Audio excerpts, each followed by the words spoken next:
वहां भी लोग मैंने कान में फूंक मारे के करनो है। मैंने कहा रवि थे कुछ मैंने के करनो है, खुली किताब है।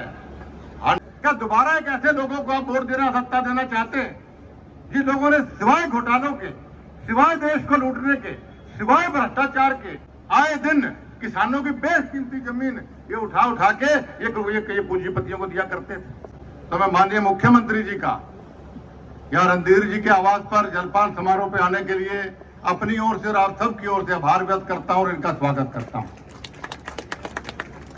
साथ ही बधाई देना चाहूंगा भाई रणधीर पनिहार को कि जलपान समारोह में अगर इतनी भीड़ आप कर सकते हो तो जलसा करेंगे तो क्रिकेट का तो रणधीर जी को मैंने कहा था मुख्यमंत्री जी का समय कम है, सिर्फ क्या करना, उन्होंने कहा जी बस मैं तो थोड़ा लोगों ने कह दूंगा, प्यार में आ जाएंगे। और आप अपना साथ, अपना सहयोग, अपना आशीर्वाद देने जो यहाँ पर पधारे हैं, इसके लिए भी एक बार पुनः हाथ जोड़ के आपका आभार व्यक्त करता हूँ, आपका धन्यवाद करता हूँ। साथियों, लंबा चौड़ा भाषण में नहीं दूंगा, सिर्फ एक या दो बातें आपको कहना चाहता हूं जो जरूरी है। लोकसभा का चुनाव अब बीच में आ गया, इतार का आधे में पहुंच गए हम। आदमपुर के अंदर रैली हमने करी, फिर भव्य भी गांव के टूर किए, रणधीर को सब गांव में नलवा में हमने भेजा हुआ है, हमारे सारे साथी लगे। तो असमंजस क्यों है? आज भी रावतखेड़ा गांव में मैं गया, बड़ा जबरदस्त कार्यक्रम था, रणधीर जी के साथ गया था, गंगवा साहब भी वहां थे।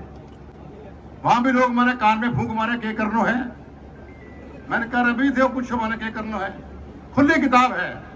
100% चौधरी रणजीत चौटाला जी को, जो हमारा परिवार का व्यक्ति है, चौधरी रणजीत चौटाला के आगे कमल का बटन दबाएगा, ये मेरी प्रार्थना खुले तौर पे आपको आज कहता हूं। इसके भी कारण है। पहला कारण, हमने माननीय नरेंद्र मोदी जी को तीसरी बार प्रधानमंत्री बनाना। जब सांसद बनेंगे तो ही प्रधानमंत्री बनेंगे, प्रधानमंत्री बनेंगे तो ही देश तरक्की करेगा। तो उनको देश तरक्की में, आपके परिवार की तरक्की में सबसे अहम योगदान मेरे हिसार लोकसभा के हमारे साथियों का होना चाहिए। मैं जानता हूं आपके मन में दुख था, आपके मन में गुस्सा था, लेकिन साथियों, आपने अपने चौधरी भजनलाल जी को पहले अपना मुखिया बनाया, फिर आपने मुझे अपना मुखिया बनाया उनके स्वर्गवास के बाद। तो जब मुखिया राजी हो गया तो परिवार को राजी होना राजी का जरूरी भी है और हमारी मजबूरी भी। इसलिए साथियों, कोई गलती मत करना। एक तरफे वोट, जिस प्रकार हम चुनाव लड़ते हैं, आप गांव जाके, घर घर जाके आप वोट की बात करते हो, वही बात आपने चौधरी रणजीत चौटाला जी के भी करनी है। तो ही उसमें मेरा मान बढ़ेगा, तो ही मेरी जीत है, वही आपकी सच्चा आशीर्वाद मैं अपने लिए और भव्य के लिए मानूंगा आपकी तरफ से। और दूसरा कारण, ये कांग्रेस पार्टी है। कोई कैसे, आप लोगों को जाके बताइए कि कोई कैसे कांग्रेस पार्टी को वोट दे सकता? क्या आप लोग उनके घोटाले भूल गए?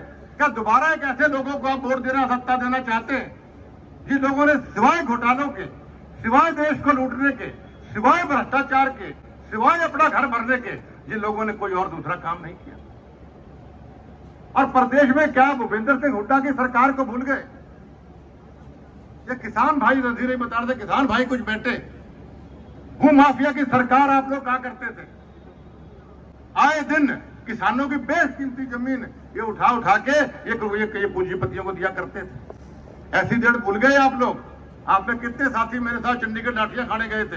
कितने साथ मेरे यहाँ से साथी ऐसी डेढ़ किसानों के हक में आप गुड़गांव पद यात्रा मेरे साथ गए थे, सब साथी वहां मौजूद थे मेरे साथ। आप वो सारी लाठियां भूल गए?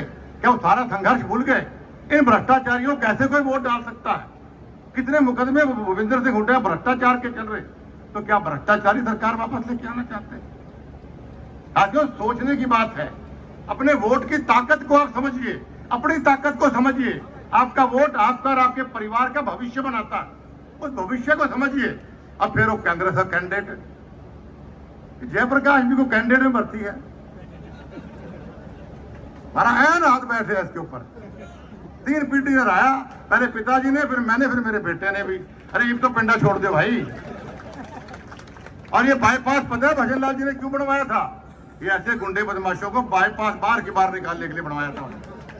तो आप भी वोटों से जयप्रकाश को बाहर की बाहर काटो, क्योंकि हमारा सभ्य समाज है, हमारा हिसार सभ्य लोगों का हिसार लोकसभा क्षेत्र है। या गुंडे बदमाशों की कोई जगह नहीं है। क्या करो, गलती सांसद बन गया तो क्या कहोगे आप लोग कि हमने हमारे आने वाले पीढ़ियों को कि हम एक बढ़िया रणजीत टाना के रूप में हम बढ़िया सांसद दे सकते थे, लेकिन हमने आपका भविष्य तबाह करने के लिए हमने गुंडे बदमाश को हमने सांसद बना के भेज दिया। साथियों सोचिए, समझिए और फिर वोट का इस्तेमाल करिए। आने वाला समय बीजेपी का है, आने वाला ये समय नरेंद्र मोदी जी का है। हम सबको उसमें आहुति के वोट के रूप में आहुति डालनी है, ये मेरी आपसे प्रार्थना है। साथ ही मैं धन्यवाद करना चाहूंगा हमारे केंद्र नेतृत्व का कि नायब सैनी जैसे बढ़िया आदमी को इन्होंने प्रदेश की बागडोर दी है। मैं तो बहुत लंबा इनके साथ मेरा साथ रहा, हमारा गठबंधन जब 3 साल रहा तो बहुत लंबा मेरा उनके साथ मेल जोड़ रहा। मिलनसार, काम करने वाले, जनता के बारे में सोचने वाले, आपकी भलाई के बारे में सोचने वाले, मैं नहीं समझता इससे बेहतर मुख्यमंत्री किसी प्रदेश को मिल सकता है। जो आदमी इतने जमीन जो व्यक्ति थी जमीन से उठ के यहाँ तक पहुंचा है, वो आपके दुख को सबसे हमसे ज्यादा समझ सकता है। स्कूटर पे जो आदमी घूम घूम के लोगों से वोट की अपील करते थे, लोगों के दुख सुख को जानने की बात करते थे, उसको आपको ऐसे व्यक्ति को आपको पर्ची देने की जरूरत नहीं है। इनको पहले से ही आपके दुखों का पता है, क्योंकि आपके बीच के आदमी हैं। इसलिए साथियों, आने वाले विधानसभा के अंदर भी हमने माननीय नायब सैनी जी को दूसरी बार मुख्यमंत्री बनाने के लिए भी सहयोग देना है, ये मेरी आपसे प्रार्थना है। बोलना बहुत ज्यादा था, मेरा गला भी साथ नहीं दे रहा, और मुख्यमंत्री जी को भी आगे कई कार्यक्रमों में जाना है।